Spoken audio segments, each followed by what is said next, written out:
makola we. Nkeke bone le nyangole nyalala. Aja vile afa makweo. Dame bubu azapa chomadro anotawe. Makoje penyu. Nkeke bone le nyangole nyalala. Muchu viji makola we. Nkeke bone le nyangole nyalala. Nkeke bone le nyangole nyalala. Muchu viji makola we. Nkeke bone le nyangole nyalala. Aja vile afa makweo. Dame bubu azapa chomadro anotawe. Makoje penyu. Devi oba vi fafa, ono pe hun dede. Azu fi pote ano jaja de jiwe aba hun nene. Makpo bobo, yata mi tro kaba kaba jalele. Devi oba vi fafa, ono pe hun dede. Azu fi pote ano jaja de jiwe aba hun nene. Makpo bobo, yata mi tro kaba kaba. Devi oba vi fafa, ono pe hun dede. Azu fi pote ano jaja de jiwe aba hun nene. Makpo bobo, yata mi tro kaba kaba jalele.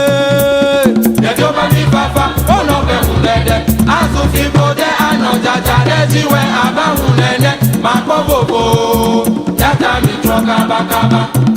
Etolelewe menya mede kepe budada. Oto yawe, Menya mede kepe budada. oto yawe, Menya mede kepe budada. oto yawe, Menya mede kepe budada. oto yawe, Menya mede kepe budada. oto yawe, Menya mede kepe budada. oto yawe, Menya mede kepe budada. oto yawe, Menya mede kepe budada. oto yawe, Toma jajiwe menya mede kepe budada. oto yawe, Menya mede kepe budada. oto yawe, Menya mede kepe budada. oto yawe, Menya mede kepe budada. oto yawe, Menya mede kepe budada. oto yawe, Afukpepewe menya mede kepe budada.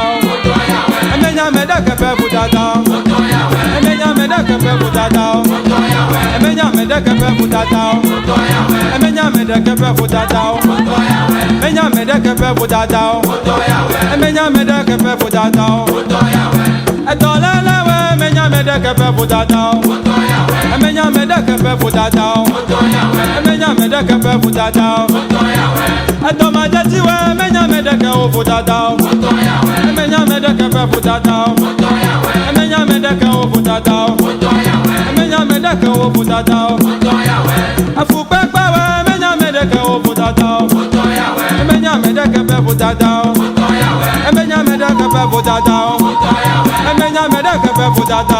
oto yawe, Menya mede kepe budada. oto yawe, Menya mede kepe budada. oto yawe, Menya mede kepe budada. oto yawe, Menya mede kepe budada. oto yawe, Menya mede kepe budada. oto yawe. Menya mede kepe budada.